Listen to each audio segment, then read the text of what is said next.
ચાલો જય શ્રી કૃષ્ણ. ફરી પાછો એક નવો લેક્ચર આજનો સક્ષમ યજમાન વિશે આપણે વાત ચાલુ છે. નવો ટોપિક આપણે જોવાનો છે. લાસ્ટ લેક્ચરની અંદર આપણે વિદેશી ડીએનએ કોષની અંદર કેવી રીતે ઇન્ટ્રોડ્યુસ કરી શકીએ એ વિશે વાત કરી. આજના લેક્ચરની અંદર આપણે એક વાત કરવાની છે કે એનું નામ છે સક્ષમ યજમાન. શું જોવાનું છે? સક્ષમ યજમાન. શું છે સક્ષમ યજમાન? તો કે પહેલાં તો આપણે એમ કે ડીએનએ છે ને એ જલાનુરાગી અણુ છે. ડીએનએ ફોસ્ફેટ સમૂહ ધરાવે. ડીએનએ શું ધરાવે છે? ફોસ્ફેટ સમૂહ ધરાવે છે. આ પ્રકારે તે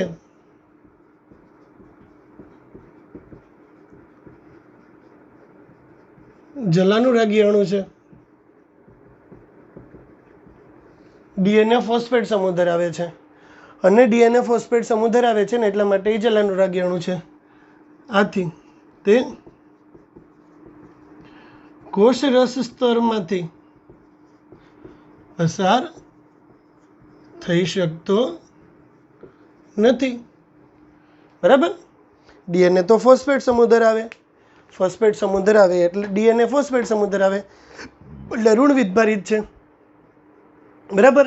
ડીએનએ ફોસ્ફેટ સમૂહ ધરાવે અને ઋણ વિદ્ભારિત છે અને જલાનુરાગી અણુ છે. ડીએનએ ફોસ્ફેટ સમૂહ ધરાવે છે. આ પ્રકારે તે ઋણ વિદ્ભારિત અને બે થશે. ડીએનએ ફોસ્ફેટ સમૂહ ધરાવે છે. આથી તે ઋણ વિજભારિત છે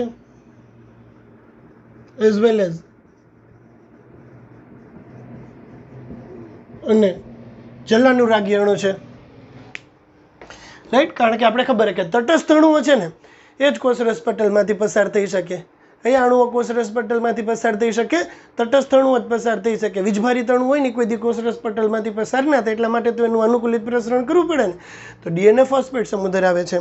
ફોસ્ફેટ સમૂહ ધરાવે છે એટલે ઋણ વિદ્ભારિત છે. જલાનુરાગી અણુ છે. જલાનુરાગી અણુ હોય ને એ કોષરસ કારણ કે પટલમાંથી હવા ના દે. કારણ કે યાદ કરો છો અંદરની બાજુએ શું હતું? અધ્રુવીય અને જલ વિતરગી પૂંછડી હોય. ડીએનએ ની અંદરની બાજુએ શું આવેલું હોય? અધ્રુવીય અને જલ વિતરગી પૂંછડી આવેલી હોય કે જે અણુઓને પોતાની આરપાર આવવા જવાની પરવાનગી આપતું નથી. તો ડીએનએ ફોસ્ફેટ સમૂહ ધરાવે છે. આ પ્રકારે તે ઋણ વિદ્યુત ભારિત અને જલાનુરાગી અણુ છે. આમ તે કોષરસ સ્તરમાંથી પસાર થઈ શકતું નથી. ઓકે? આથી પુનઃસંયોજિત ડીએનએ ને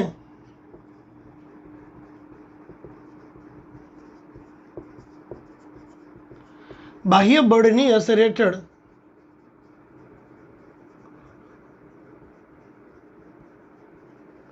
કોષમાં દાખલ કરવો પડે છે.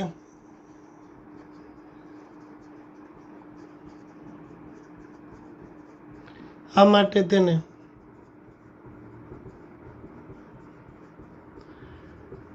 હરીફ યજમાન બનાવવો પડે છે.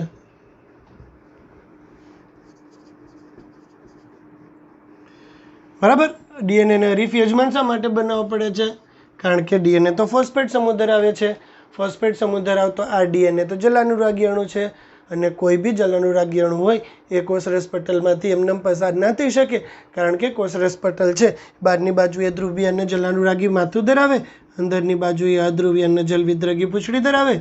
આ સંતૃપ્ત હાઇડ્રોકાર્બનની બનેલી અને જલીય પર્યાવરણથી રક્ષિત હોય એટલે આ માધ્યમમાંથી કોઈ દિવસ જલાનુરાગી અણુઓને આવવાની છૂટ પડે નહીં. હા, તટસ્થ અણુ હશે તો એને આવવાની છૂટ પડશે. તટસ્થ અણુઓ તેમજ લિપિડમાં દ્રવ્ય અણુઓ એ બેને આવવા દેશે. બરાબર? હરીફ યજમાનનો કન્સેપ્ટ બેઠો પહેલાં કે ડીએનએ ફોસ્ફેટ સમૂહ ધરાવે છે. આમ તે ઋણ વિદ્યુત ભારિત છે. આ ઋણ વિદ્યુત ભારિત ડીએનએને જો આપણે કોષની અંદર દાખલ કરવો હોય તો એના માટે એને સક્ષમ યજમાન બનાવવો પડશે. શું કામ સક્ષમ યજમાન બનાવવો પડશે? કારણ કે આ પુનઃસંયોજિત ડીએનએ છે તે કોષની અંદર દાખલ થઈ શકતો નથી. એટલા માટે એને અલગ અલગ પ્રક્રિયા દ્વારા એને કોષની અંદર દાખલ કરી શકાય. એમાંથી પહેલી પ્રક્રિયા થશે કેલ્શિયમ આયનની સારવાર. પહેલી પ્રક્રિયા કઈ થશે? કેલ્શિયમ આયનની સારવાર આપી પુનઃસંયોજિત ડીએનએને તમે કોષની અંદર દાખલ કરી શકો છો. કેની સારવાર આપી અને પુનઃસંયોજિત ડીએનએને આપણે કોષની અંદર દાખલ કરી શકીએ છીએ? કેલ્શિયમ આયનની સારવાર આપી અને આપણે પુનઃસંયોજિત ડીએનએને કોષની અંદર ઇન્ટ્રોડ્યુસ કરી શકીએ છીએ. કેલ્શિયમ છે ને કેવી રીતે? હવે જરાક પ્રક્રિયા જોઈએ. તો કે કેલ્શિયમનું મુખ્ય કાર્ય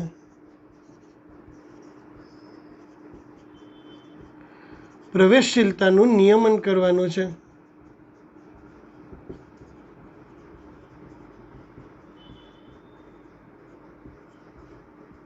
આ પ્રશ્ન નીટમાં પૂછાઈ ગયો છે. કેલ્શિયમનું મુખ્ય કાર્ય શું? કોષની પ્રવેશશીલતાનું નિયમન, અર્થાત કોષની અંદર કયો ઘટક આવશે અને કોષમાંથી કયો ઘટક નીકળશે એ કોણ નક્કી કરે? એ કેલ્શિયમ આયન નક્કી કરે છે. કેલ્શિયમ આયનનું મુખ્ય કાર્ય શું છે? તો કે કોષની પ્રવેશશીલતાનું નિયમન કરવાનું છે. રાઈટ. હવે આપણે શું કર્યું ખબર છે? જો આપણે જ્યારે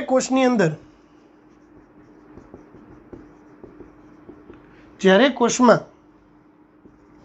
કેલ્શિયમ આયનનું પ્રમાણ વધે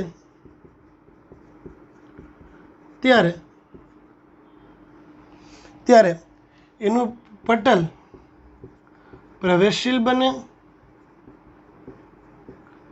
અને બેક્ટેરિયાની કોષ દિવાલમાં આવેલા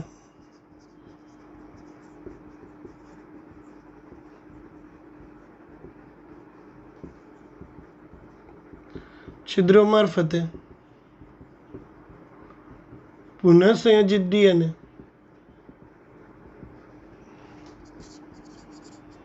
કોષમાં દાખલ થઈ શકે.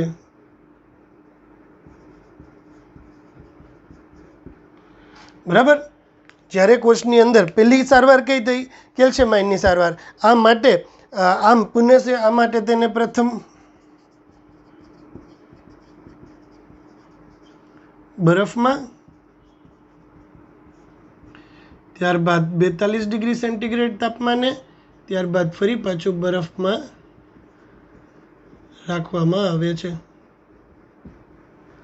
પહેલાં એને બરફમાં મૂકો, ત્યારબાદ 42 ડિગ્રી સેન્ટીગ્રેડ ઉપર, ત્યારબાદ ફરી પાછું એક વખત બરફમાં નહીં પણ બરફની ઉપર રાખવામાં આવે છે. આ પ્રકારે કેલ્શિયમ આયનની સારવાર આપી અને પુનઃસંયોજિત ડીએનએને આપણે કોષની અંદર ઇન્ટ્રોડ્યુસ કરી શકીએ છીએ. પુનઃસંયોજિત ડીએનએને કોષની અંદર દાખલ કરવા માટે પહેલી સારવાર આપણે કઈ આપી? પહેલી સારવાર આપણે કેલ્શિયમ આયનની આપી. કેવી રીતે કેલ્શિયમ આયનની સારવાર આપી? તો કે કેલ્શિયમ આયન છે ને એ કોષમાં આવે, કોષની અંદર કોષની પ્રવેશશીલતાનું નિયમન, કોષની અંદર કયો દ્રવ્ય આવશે અને કયો દ્રવ્ય નહીં આવે એ પ્રકારે કોષની પ્રવેશશીલતાનું નિયમન કેલ્શિયમ આયન દ્વારા કરવામાં આવે છે. કોષની પ્રવેશશીલતાનું નિયમન કેલ્શિયમ આયન દ્વારા કરવામાં આવે છે. કેના દ્વારા? કેલ્શિયમ આયન દ્વારા કોષની પ્રવેશશીલતાનું નિયમન કરવામાં આવે છે. હવે શું કહે છે?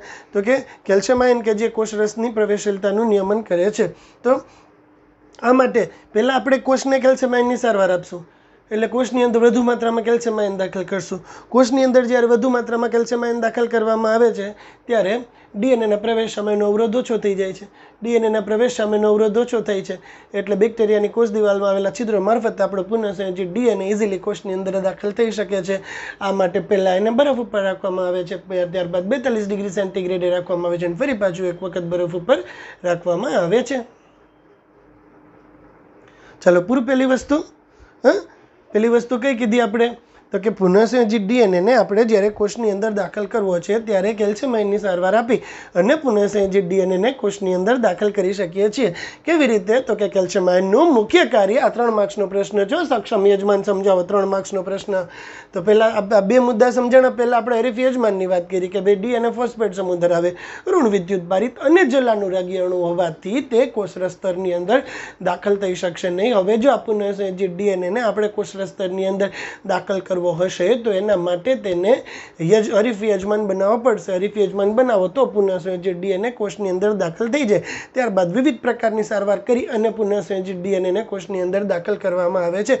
એમાંથી પહેલી સારવાર થશે કેલ્શિયમ આયન દ્વારા. કેલ્શિયમ આયન શું કરશે? કેલ્શિયમ આયન કોષની પ્રવેશશીલતાનું નિયમન કરે છે. કેલ્શિયમ આયન દ્વારા કોષરસની પ્રવેશશીલતાનું નિયમન કરવામાં આવે છે.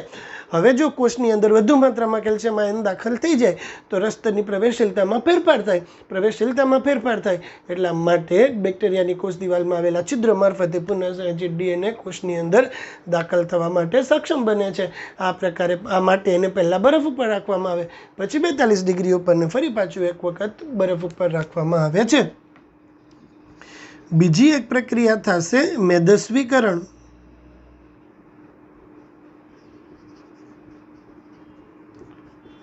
આ તો સિમ્પલ પ્રક્રિયા એકદમ.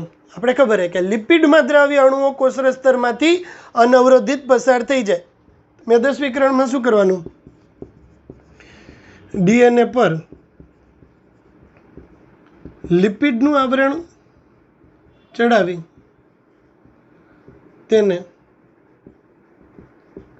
કોષરસ સ્તરમાંથી પસાર કરી દેવાય.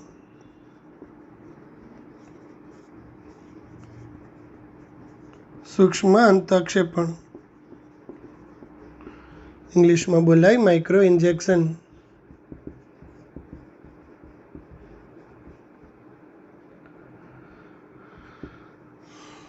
સૂક્ષ્મ અંતઃક્ષેપણ આ થઈ ગયું ને કે ડીપ ડીએનએ છે એના ઉપર લિપિડનું આવરણ ચડાવી દો તો કોષરસ સ્તરને ખબર ના પડે કે અંદર ડીએનએ છે. ડીએનએ ઉપર લિપિડનું આવરણ ચડાવીને ડીએનએ કોષની અંદર દાખલ કરી દેવામાં આવે તો આ પ્રકારે પુનઃસંયોજિત ડીએનએ કોષની અંદર દાખલ થઈ જાય. બીજું માઇક્રો ઇન્જેક્શન અથવા સૂક્ષ્મ અંતઃક્ષેપણ આ છે ને પ્રાણી કોષ માટે વપરાયો.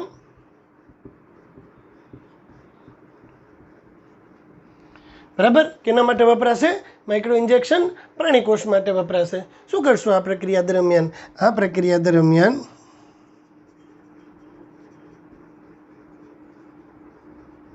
પુનઃસંયોજિત ડીએનએને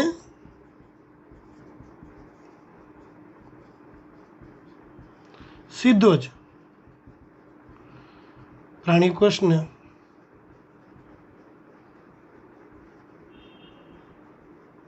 કોષ કેન્દ્રમાં દાખલ કરી શકાય છે.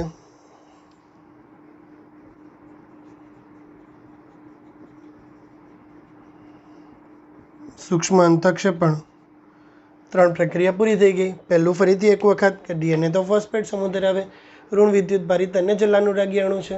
ફોસ્ફેટ સમૂહ ધરાવતા ઋણ વિદ્યુત ભારિત આ જલાનુરાગી ડીએનએનો અણુ છે એ તો કોષની અંદર દાખલ ન થઈ શકે કારણ કે રસતળ છે એની અંદર તો આ વસ્તુને દાખલ થવાની છૂટ જ નથી. એટલા માટે એની અંદર થોડા ઘણા વેરિએશન લઈ આવી અને પુનઃસંયોજિત ડીએનએને આપણે કોષની અંદર દાખલ કરી શકીએ છીએ. કેલ્શિયમની સારવાર આપી, રસતળની પ્રવેશશીલતાનો જે અવરોધ હતો એ ઓછો થઈ ગયો, ડીએનએ કોષમાં દાખલ થઈ ગયું, ડીએનએ ઉપર લિપિડનું આવરણ ચડાવ્યું, ડીએનએને કોષની અંદર દાખલ કરી દીધું. માઇક્રો ઇન્જેક્શન સૂક્ષ્મ અંતઃક્ષેપણ આ પ્રક્રિયા દરમિયાન પુનઃસંયોજિત ડીએનએને સીધો પ્રાણી કોષના કોષ કેન્દ્રમાં દાખલ કરી શકાય છે. એના પછી આવે છે જૈવ પ્રક્ષેપકી અથવા તો જનીન સ્ફોટક.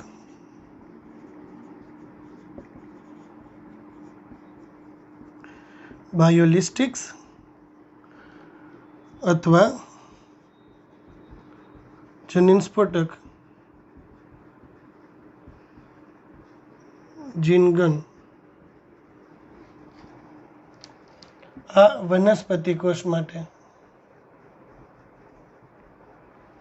ઓલું કેને હતું? પ્રાણી કોષ માટે હતું. આ કેના માટે થશે? વનસ્પતિ કોષ માટે થશે. એક સિમ્પલ વસ્તુ છે. આની અંદર એકદમ સિમ્પલી આપણે કાગળ હોય એને આપણે થ્રો કરવો છે, પહેલા માળે કાગળનો થ્રો કરવો છે તો આપણે શું કરી શકીએ? કાગળને ઓલા પથ્થર ઉપર કાગળને તમે રેપ કરી દો અને પછી પથ્થર ફેંકો તો કાગળ ભેગો જતો રહેશે કે નહીં જતો રહ્યો? બસ આ જ વસ્તુ થઈ ગઈ. તો કે ડીએનએને નિષ્ક્રિય એવા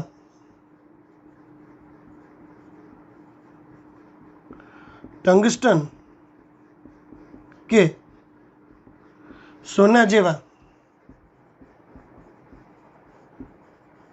લઘુચુંબકીય ટંગસ્ટન કે સોના જેવા કણો વડે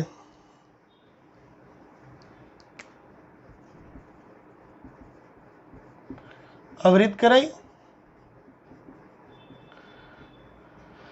પહેલાં આપણે ડીએનએને ટંગસ્ટન કે સોના જેવા લઘુ તીવ્ર વેગીય, લઘુ ચુંબકીય નહીં પણ લઘુ તીવ્ર વેગીય કણો દ્વારા આવરિત કરાય છે અને ત્યારબાદ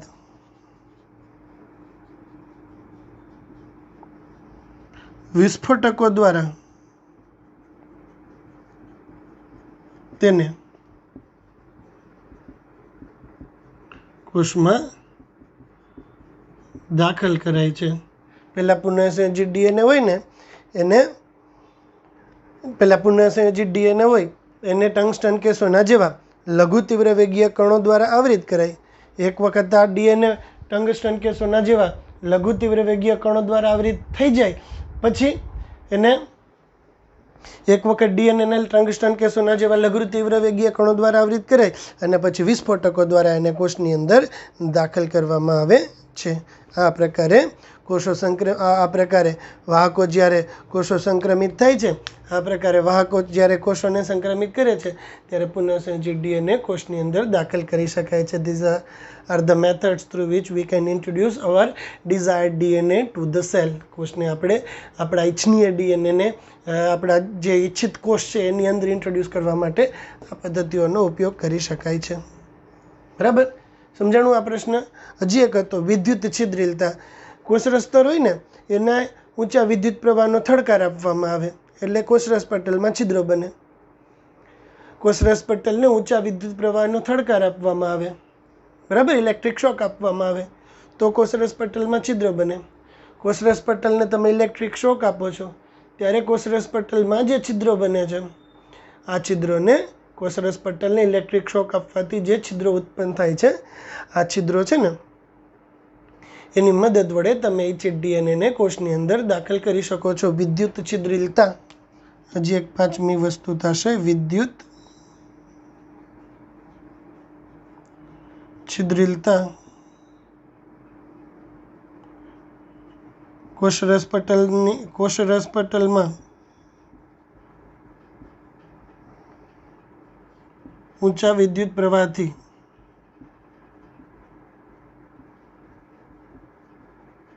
છિદ્રો ઉત્પન્ન કરાય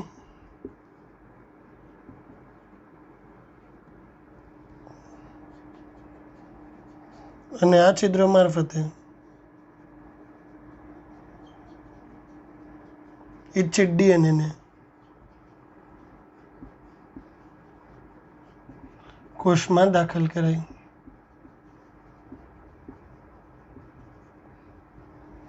બરાબર, આ પ્રક્રિયાઓ થઈ કે જેની મદદ વડે આપણે આપણા ઇચ્છનીય ડીએનએને કોષની અંદર ઇન્ટ્રોડ્યુસ કરી શકીએ છીએ.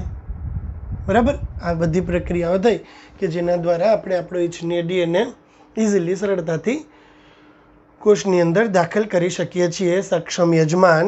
આટલો 3 માર્ક્સનો પ્રશ્ન, આટલું કન્ટેન્ટ સાથે 3 માર્ક્સનો પ્રશ્ન આપણો બને કે ડીએનએ ફોસ્ફેટ સમૂહ ધરાવતો ઋણ વિદ્યુત ભારિત અણુ છે. આમ તે કોષરસ સ્તરમાંથી પસાર થઈ શકતો નથી, વળી તે જલાનુરાગી પણ છે. આથી જો આવા ડીએનએને આપણે કોષની અંદર દાખલ કરવો હશે તો એને હરીફ યજમાન બનાવવા પડશે. ડીએનએને હરીફ યજમાન બનાવવા માટે આપણે અલગ અલગ પ્રક્રિયાઓ દ્વારા ડીએનએને કોષની અંદર દાખલ કરી શકીએ છીએ. જેમાંથી પહેલી પ્રક્રિયા એટલે કેલ્શિયમ આયનની સારવાર. કેલ્શિયમ આયન કે જે રસસ્તરની પ્રવેશશીલતાનું નિયમન કરે છે, જો એનું પ્રમાણ વધારે હોય તો પ્રવેશશીલતા સામેનો અવરોધ ઓછો થઈ જાય અને પુનઃસંયોજિત ડીએનએ ઇઝીલી કોષની અંદર દાખલ થઈ જાય. બરફ, 42 બરફ. ડીએનએ ઉપર લિપિડનું આવરણ ચડાવી ડીએનએ કોષમાં દાખલ કરી શકાય. આ સિવાય કોષરસ પટલને વિદ્યુત પ્રવાહના થડકાર આપવામાં આવે, એના લીધે કોષરસ પટલમાં છિદ્રો પડે અને આ છિદ્રો મારફતે પુનઃસંયોજિત ડીએનએને કોષમાં દાખલ કરી શકાય. બરાબર, પછી આવે છે સૂક્ષ્મ અંતઃક્ષેપણ કે જે સ્પેશિયલી પ્રાણી કોષ માટે અને જૈવિક પ્રક્ષેપિકી અથવા તો જનીન સ્ફોટક કે જે સ્પેશિયલી વનસ્પતિ કોષ માટે. સૂક્ષ્મ અંતઃક્ષેપણમાં કંઈ જાજી પ્રોસિજર નથી આપી કે ડીએનએને સીધો કોષના કોષ કેન્દ્રની અંદર તમારે દાખલ કરવો છે તો સૂક્ષ્મ અંતઃક્ષેપણ દ્વારા દાખલ કરી શકો છો પ્રાણી કોષના. ડીએનએને ટંગસ્ટન કે સોના જેવા લઘુ તીવ્ર વેગીય કણો દ્વારા આવરિત કરવામાં આવે છે અને વિસ્ફોટકો દ્વારા એને કોષની અંદર દાખલ કરવામાં આવે છે. આ પ્રકારે આપણા ઇચ્છનીય ડીએનએને આપણે આપણા ઇચ્છિત કોષની અંદર દાખલ કરી શકીએ છીએ. અહીંયા સુધી આપણે જે વાત કરી ને મિત્રો, આ બધી વાત અડધો પાઠ આપણે અહીંયા પૂરો થઈ ગયો અને આ જ વસ્તુને ફરી પાછી રિપીટ કરશું. આખો પાઠ જેટલો આપણે ભણ્યા ને એ બધી વસ્તુ પાછી આપણે નવા અડધા પાઠની અંદર પાછું આપણે ભણવાનું થાય. 2 કે 3 લેક્ચર જેવું હજુ આપણી પાસે આ પાઠનું કામ બાકી છે. બરાબર, 2 કે 3 લેક્ચરની અંદર આપણે આ પાઠ આખો કમ્પ્લીટ થઈ જાય. હવે એક્ઝેક્ટલી આપણે પ્રક્રિયા કરીએ છીએ ને પુનઃસંયોજિત ડીએનએ ટેકનોલોજી માટેની જે એક્ઝેક્ટ પ્રક્રિયા થઈ ને આ તમને બધા સિદ્ધાંત આપ્યા. હવે આપણે કાયદેસર ઇન્સ્યુલિન બનાવશું, માનવ ઇન્સ્યુલિન આપણે બનાવશું. બરાબર, હવે આપણે કાયદેસર માનવ ઇન્સ્યુલિન આપણે બનાવશું. આખી પ્રક્રિયા ફરી પાછી કરવાની થાય આપણે રાઈટ. તો એમાંથી પહેલામાં પહેલી પ્રક્રિયા થશે પુનઃસંયોજિત ડીએનએ ટેકનોલોજીની એક્ઝેક્ટ ક્રિયાવિધિ. હવે પછીના ટોપિકની અંદર આપણે જોવાની છે. કઈ વસ્તુ જોવાની છે? પુનઃસંયોજિત ડીએનએ ટેકનોલોજીની એક્ઝેક્ટ ક્રિયાવિધિ આપણે જોવાની છે. બરાબર. એટલે ઇન શોર્ટ જે આપણે ભણ્યા ને એની બધું પાછું એક વખત રિપીટ કરશું. એક પ્રશ્ન ખાલી નવો, બે પ્રશ્ન નવા આવશે. એક પીસીઆર નવો આવશે જે આપણે નથી ભણ્યા ને, કે અત્યારે આપણે ચાલુ કરીએ છીએ, જનીન દ્રવ્યનું અલગીકરણ. આ બે વસ્તુ આપણે નવી આવશે. એ સિવાય બધું આપણે ભણી ગયા છીએ. એની ઇટ્સ ઓકે ને, સારું ને, ફરી પાછું એક વખત આખો પાઠ રિવાઇઝ થઈ જાય. તો પુનઃસંયોજિત ડીએનએ ટેકનોલોજીની અંદર કઈ કઈ વસ્તુ થશે? તો કે જો યાદ રાખજો, ડીએનએનું અલગીકરણ, રિસ્ટ્રિક્શન એન્ડોન્યુક્લિયસ ઉત્સેચક વડે ડીએનએની કાપણી, ઇચ્છિત ડીએનએ ખંડનું અલગીકરણ, ઇચ્છિત ડીએનએનું વાહકમાં જોડાણ અને યજમાનમાં પુનઃસંયોજિત ડીએનએનો પ્રવેશ. બરાબર. પછી નિપજો મળે અને નિપજોનું યોગ્ય પરિરક્ષણ કરવામાં આવે. આ બધી વસ્તુ આપણે એની અંદર કરીએ છીએ. તો એમાંથી પહેલો પ્રશ્ન આજે આપણે જોવાનો છે જનીન દ્રવ્યનું અલગીકરણ.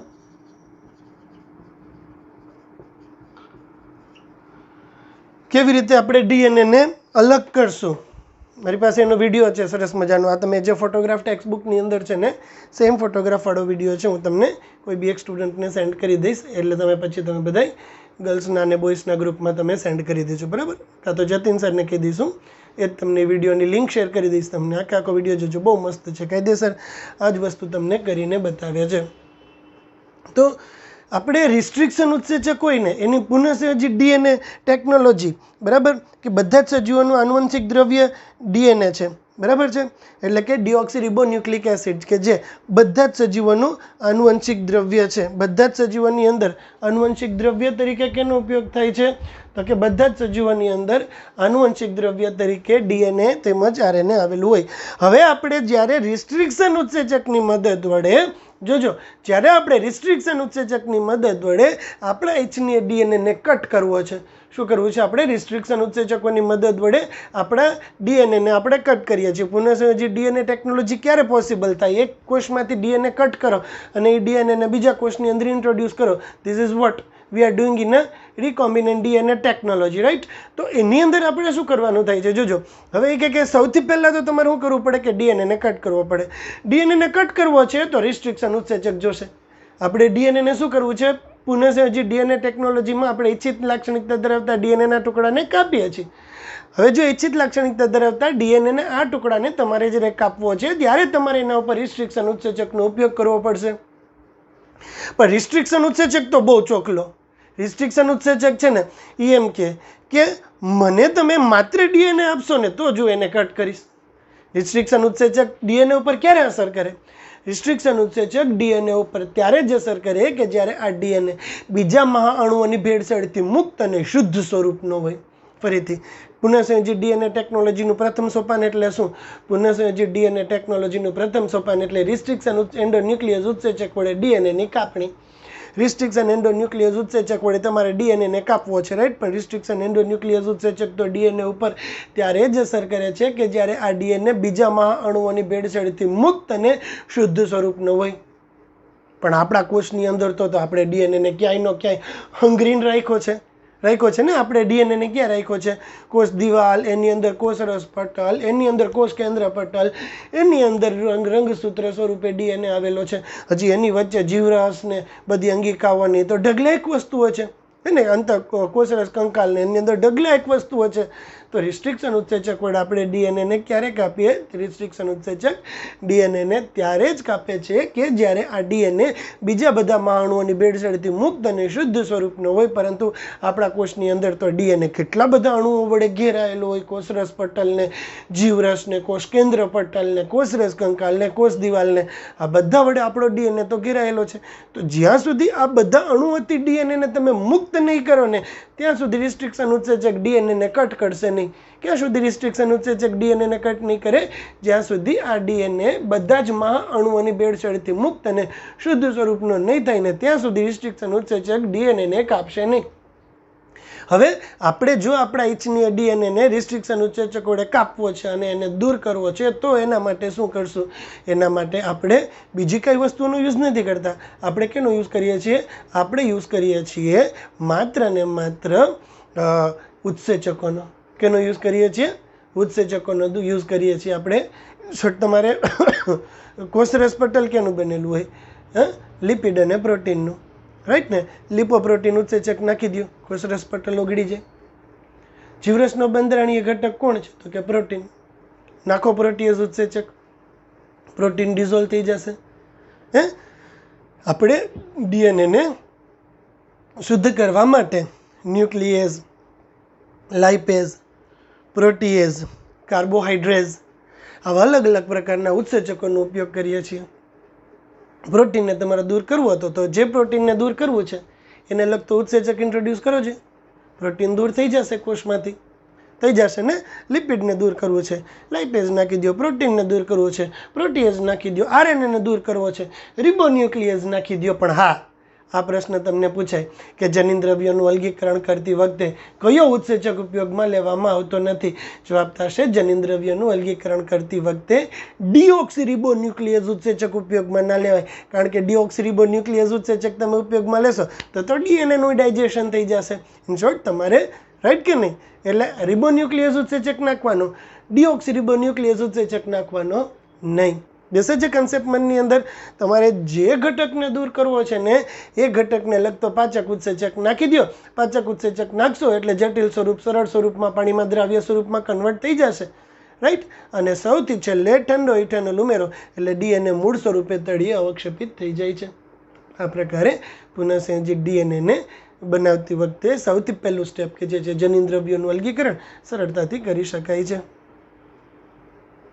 ચલો ડન. ફરીથી એક વખત ડીએનએનું અલગીકરણ કરવું છે તમારે તો શું કરશો? પહેલાં તો એની કન્સેપ્ટ આપ્યું, બાકી પ્રોસિજરમાં કાંઈ નથી. લિપિડ દૂર કરવું છે, લાઇપેઝ નાખો. પ્રોટીન દૂર કરવું છે, પ્રોટીએઝ નાખો. રિબોન્યુક્લિક એસિડ દૂર કરવું છે, રિબોન્યુક્લિયેઝ નાખો. આ સિવાય તમે બેક્ટેરિયાની કોષ દિવાલ છે, બરાબર, એને દૂર કરવા માટે લાઇસોઝાઇમ નાખવાનું. વનસ્પતિની કોષ દિવાલ સેલ્યુલોઝની બનેલી છે તો સેલ્યુલેઝ નાખવાની, બરાબર. જે વસ્તુને તમારે દૂર કરવું છે ને, બેક્ટેરિયા કોષ માટે લાઇસોઝાઇમ નાખવાનો, વનસ્પતિ કોષ માટે સેલ્યુલેઝ નાખવાનો અને પ્રાણી કોષ માટે લાઇપેઝ નાખવાનો. આ બધા ઉત્સેચક તમે નાખશો એટલે એનું જે બહારનું મેમ્બ્રેન હોય ને એ બહારનું મેમ્બ્રેન ડિઝોલ્વ થઈ જશે. હવે અંદરની વાત કરીએ. લિપિડને દૂર કરવા માટે લાઇપેઝ, પ્રોટીનને દૂર કરવા માટે પ્રોટીએઝ, આરએનએને દૂર કરવા માટે રિબોન્યુક્લિયેઝ ઉત્સેચક દાખલ કરવામાં આવે છે. આ પ્રકારે તમારે જે ઘટકને દૂર કરવો છે એ ઘટકને લગતો પાચક ઉત્સેચક દાખલ કરવામાં આવે છે. આ પ્રકારે આપણે જે ઘટકને દૂર કરવો છે એ ઘટકને લગતો પાચક ઉત્સેચક દાખલ કરવામાં આવે છે, બરાબર. અને ફાઇનલી જે ઘટકને દૂર કરવો તો એ ઘટકને લગતો પાચક ઉત્સેચક દાખલ કરવામાં આવે ને છેલ્લે ઠંડો ઇથેનોલ ઉમેરશો ને એટલે ડીએનએ તળિયે બેસી જાય છે. આ પ્રકારે તમે તમારા ઇચ્છનીય ડીએનએના ટુકડાને અલગીકૃત કરી શકો છો. ચાલો ડન. છેલ્લી વાર લખતા જઈએ અને ભેગું બોલતા જઈએ કે સજીવોમાં આનુવંશિક દ્રવ્ય તરીકે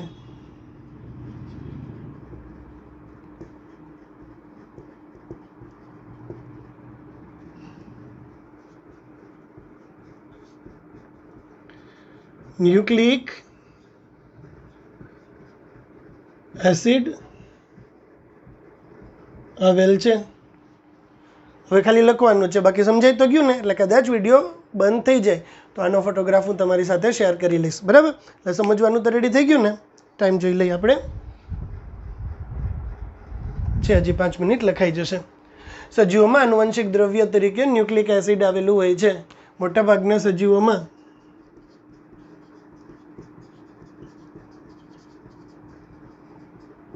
તે ડીએનએ કે આરએનએ સ્વરૂપે હોય છે. ક્યાં સ્વરૂપે હોય છે? તે ડીએનએ કે આરએનએ સ્વરૂપે હોય છે, બરાબર. પુનઃસંયોજિત ડીએનએ ટેકનોલોજીમાં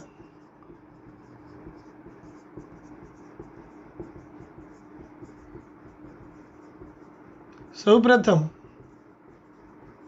આપણા ઇચ્છનીય ડીએનએને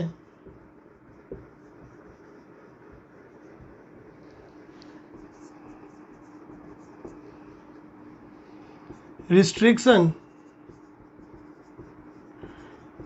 એન્ડોન્યુક્લિયેઝ ઉત્સેચક વડે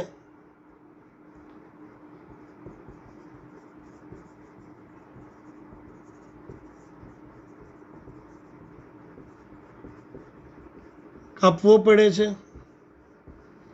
પરંતુ અત્યારની પાછળથી લખીએ, આ એન્ડોન્યુક્લિયસ ઉત્સેચક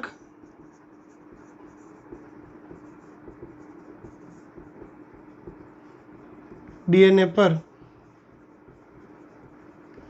ત્યારે જ અસર કરે છે કે જ્યારે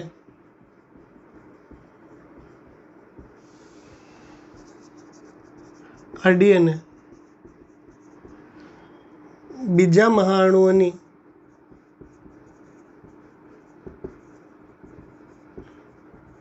ભેળસેળથી મુક્ત અને શુદ્ધ સ્વરૂપનો હોય.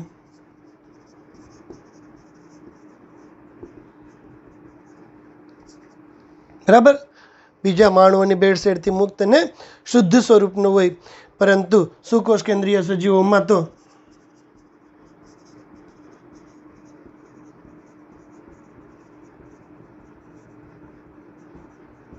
ડીએનએ પટલોથી ઘેરાયેલ હોય. આ માટે આ પટલોને તોડી ડીએનએને મુક્ત કરાય છે.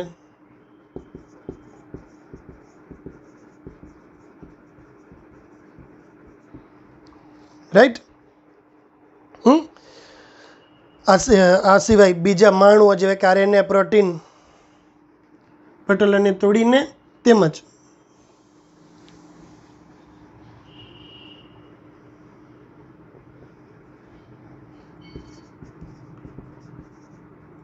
બીજા મહાણુઓ જેવા કે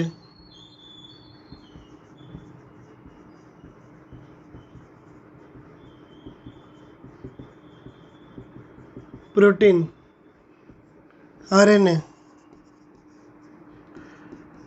પોલિસેકેરાઇડ વગેરેથી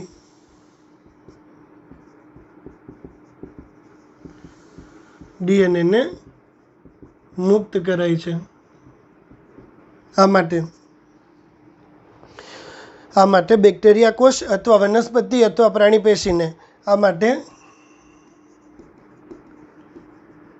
બેક્ટેરિયાને લાઇસોઝાઇમ,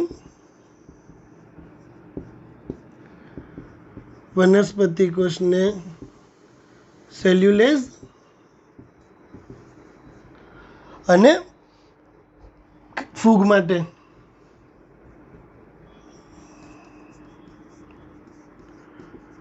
કાઇટિનેઝની સારવાર આપવામાં આવે છે. ઓકે, ત્યારબાદ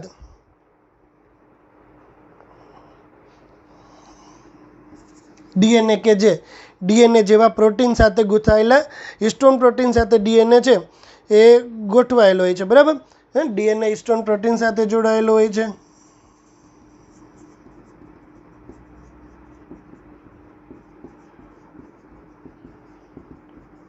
ગૂંથાયેલો હોય છે. બરાબર, ડીએનએ કેની સાથે ગૂંથાયેલું હોય છે? હિસ્ટોન પ્રોટીન સાથે ગૂંથાયેલું હોય છે. આરએનએને દૂર કરવા રિબોન્યુક્લિયેઝની સારવાર આપવામાં આવે છે.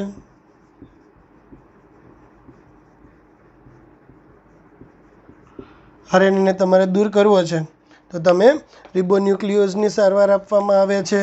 પ્રોટીનને દૂર કરવા માટે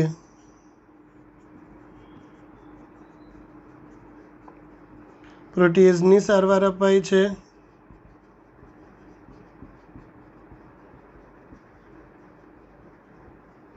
આ પ્રકારે જે ઘટકને દૂર કરવો છે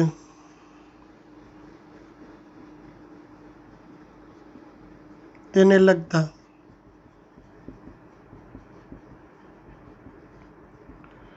પાચક ઉત્સેચકોની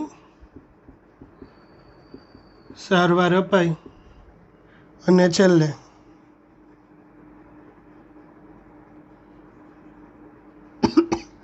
ઠંડો ઇથેનોલ ઉમેરાય.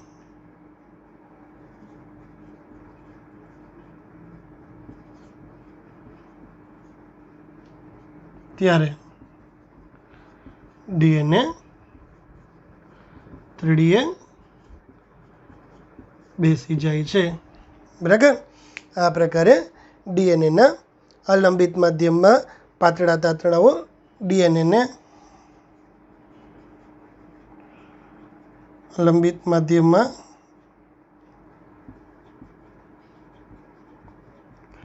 પાતળા તાતણા સ્વરૂપે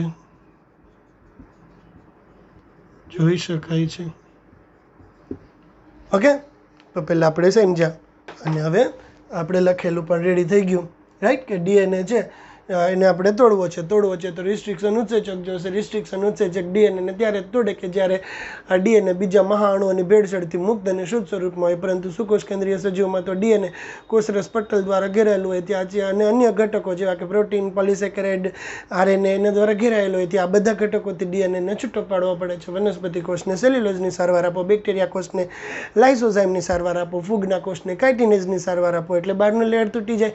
આરએનએ દૂર કરવો છે, રિબોન્યુક્લિયસ નાખો, પ્રોટીન દૂર કરવો છે, પ્રોટીએઝ નાખો, લિપિડ દૂર કરવો છે, લાઇપેઝ નાખો. ઇન શોર્ટ, જે ઘટકને દૂર કરવો છે એ ઘટકને લગતો પાચક ઉત્સેચક દાખલ કરવામાં આવે, છેલ્લે ટંડો ઇથેનોલ ઉમેરવામાં આવે ત્યારે ડીએનએ તાતણા સ્વરૂપે નીચે અલંબિત થઈ જાય છે. ઓકે, સારું, ચાલો તો આ બે પ્રશ્ન આપણે જોયા. વધુ માહિતી નેક્સ્ટ લેક્ચરમાં. ત્યાં સુધી ગુડ બાય.